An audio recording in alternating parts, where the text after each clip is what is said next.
अकबर बीरबल की कहानी। भ्रष्ट कर्मचारी। अकबर बादशाह का दरबार लगा हुआ था।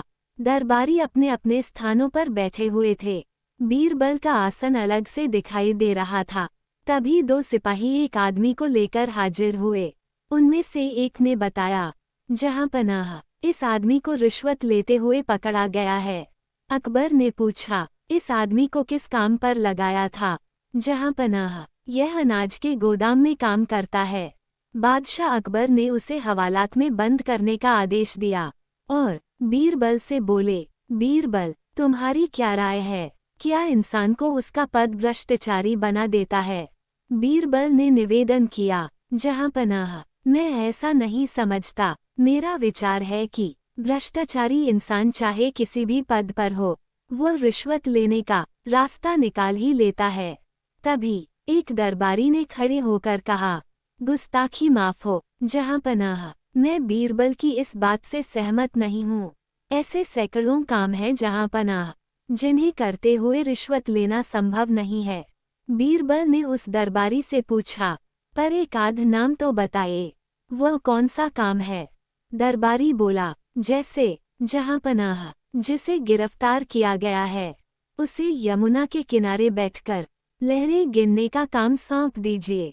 मेरा दावा है, इस काम को करते हुए वो एक दमड़ी की भी रिश्वत नहीं ले सकेगा। इस पर बीरबल ने कहा, जहां पनाह, कोई भ्रष्ट कर्मचारी सुधर जाए तो अच्छा ही है, किंतु मुझे नहीं लगता ये तरकीब कुछ काम करेगी। दरबारी ने जोर देते हुए कहा, जरूर काम करेगी, आजमा कर तो देखिए। बादशाह अकबर ने पूरी बात ध्यान से सुनी और उस कर्मचारी को नए काम पर लगा दिया। वो कर्मचारी सुबह से शाम तक यमुना के किनारे पर बैठा रहता और यमुना में उठने वाली लहरों की गिनती करता रहता। धीरे धीरे एक सप्ताह बीत गया। एक दिन दरबारी ने बीरबल से पूछा, बीरबल, 7 दिन हो गए हैं, अब तक उस आदमी के बारे में कोई शिकायत नहीं मिली। बीरबल ने धीरे से हाँ कहा और चुप हो गए, किंतु उन्हें विश्वास नहीं था कि वह आदमी सुधर गया होगा। उन्होंने बादशाह से निवेदन किया, जहां पनाह, क्यों न वहां चलकर खुद देखा जाए। अकबर ने कहा, हाँ बीरबल, कल सुबह हम वहां खुद जाएंगे। दूसरे दिन बीरबल और बादशाह अकबर ने व्यापारी का वेश बनाया। उन्होंने एक नाव ली और यमुना के किनारे पर चल दिए। वो कर्मचारी यमुना के किनारे बैठकर अपने रजिस्टर में कुछ लिख रहा था। तभी बीरबल की नाव किनारे के पास पहुंची। कर्मचारी वहीं से चिल्लाया, ए तुम लोग क्या कर रहे हो?